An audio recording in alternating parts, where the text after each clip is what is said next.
Well, finally, this is the Stovax Futura. Not only have a lot of you been asking for this review, I've been really keen to have a look at one of these for a couple of years now.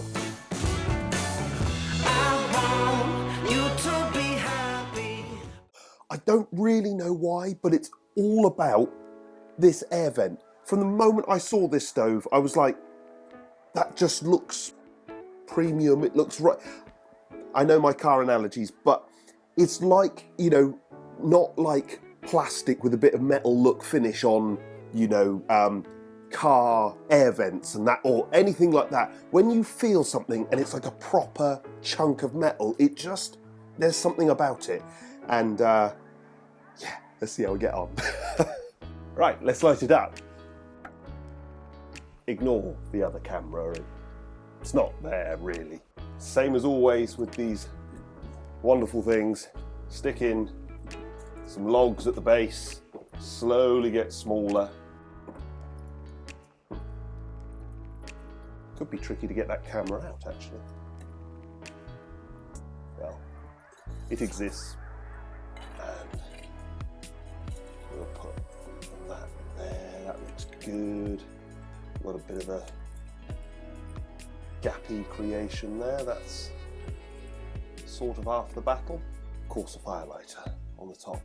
I do have some correct matches, obviously. No cooks or anything else here, only the best.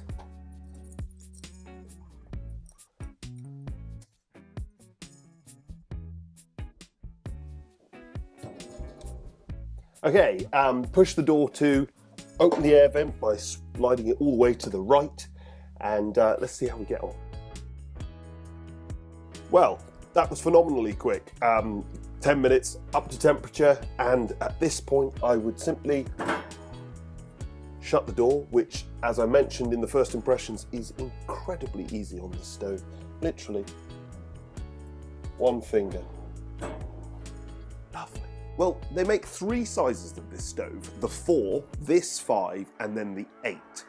All of them are focused on burning wood, but the first two, the 4 and the 5, can come with an external riddling grate, full ash pan setup. Actually, if you're interested in how the multi-fuel one performs, we've also tested the Stovax Huntingdon, which is essentially the same stove, but we tested it in the multi-fuel version.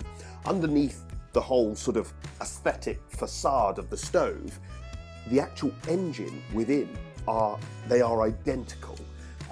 So yeah, it's quite an interesting one to have tested the multi-fuel of one and the wood-burning version of the other. They're all British made from steel, and whether you get the wood-burning version or the multi-fuel, you get a really nice cast iron base on which to burn. Like all Stovaxes, you get a really smart pair of gloves with the stove. You get some rope glue for resealing it as and when you need that, and this particular one has direct air and a little heat shield for behind the collar. The rest of the stove is already heat shielded to give you really small distances to combustibles. Interestingly, this stove is actually a convection stove, which effectively means it's a stove within a stove, and that air gap allows it to heat the room more effectively. It also has that really cool square handle that stays cool and is really lovely to use.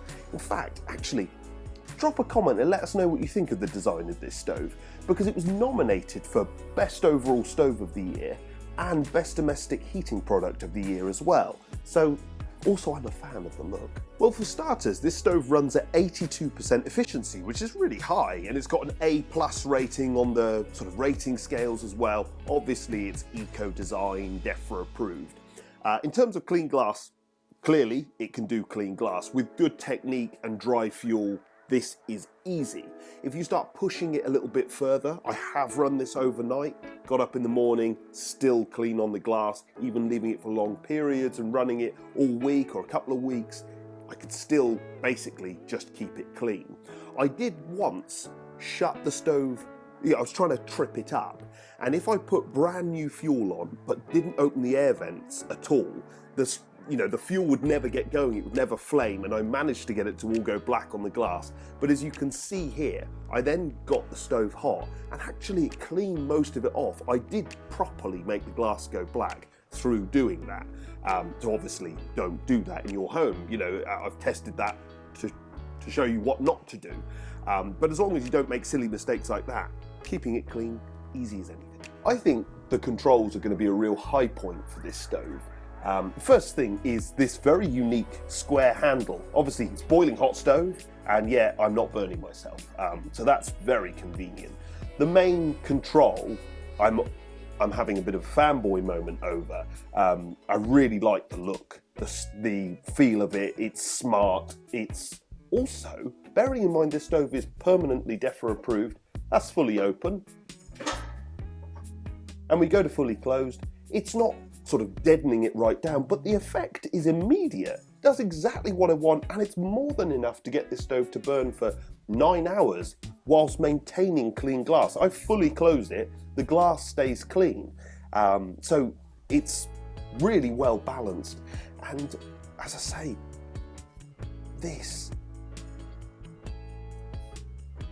it's just lovely, really, really lovely. We test fuel economy by getting the stove up to operating temperature and then burning a single net of kiln-dried logs on it to see how long we can maintain operating temperature. Obviously we're shutting it down a lot, trying to maintain it right at the sort of base level, but actually I got this to run for 10 to 12 hours. You know, different nets, you will, of course there's variation in the logs, the size of the logs, so there is variation in the results, but I thought that was a really good score. Particularly given that this is for sort of intermittent evening use. It's sort of quite encouraging that I'm not going to be galloping through fuel, despite the fact that I obviously want a big glass and a big flame and it looking lovely.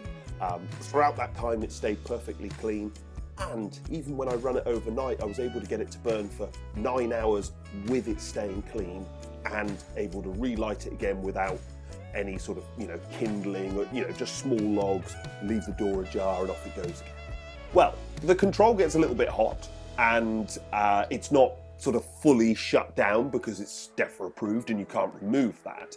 But having said that, I really love the look. I love the feel of the controls, the look of the controls, the ease of opening and closing the door, the fact that they're focused on burning wood, that lovely cast iron smart grate underneath, and just that big view. It looks fantastic. This stove isn't designed with constant use in mind. It's a backup and focal point for evenings and weekends. And if that's you and you're burning mainly wood, obviously they do a multi-fuel version, but if you're burning mainly wood, then go and see one, because it really doesn't disappoint, particularly that little air control. I'm obviously nuts about that control, but if you look from 100 yards, you can recognise the brand of a car. And for me, it's good enough to be part of the design language of future Stovaxes going forward. It's expensive, it's solid, it looks lovely. I mean, it dominates like any of the marketing images. That's what stands out. It's unique, it's sort of vaguely special. I've obviously got a little bit of a fanboy moment over this, you know, insignificant control, but I see a lot of stoves, and that for me is the real design cue. It's like the 4 rings on an Audi. You spot it and it's just key to where you're going. I don't know, it just, maybe it's a personal thing, but for me it was what drew me towards the stove. And actually, having spent 2 weeks using it almost every day, putting it through its paces and doing this and that with it, and any number of stupid things just to try and find its pitfalls and, you know, what its character is and what it's really focused on, I still love that control. I just think that's such a key part of the design.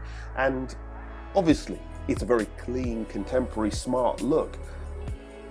I just really enjoyed it. Obviously normally I want a stove that's going to run 24/7 and be a, you know, this isn't that stove, but it is a really enjoyable stove.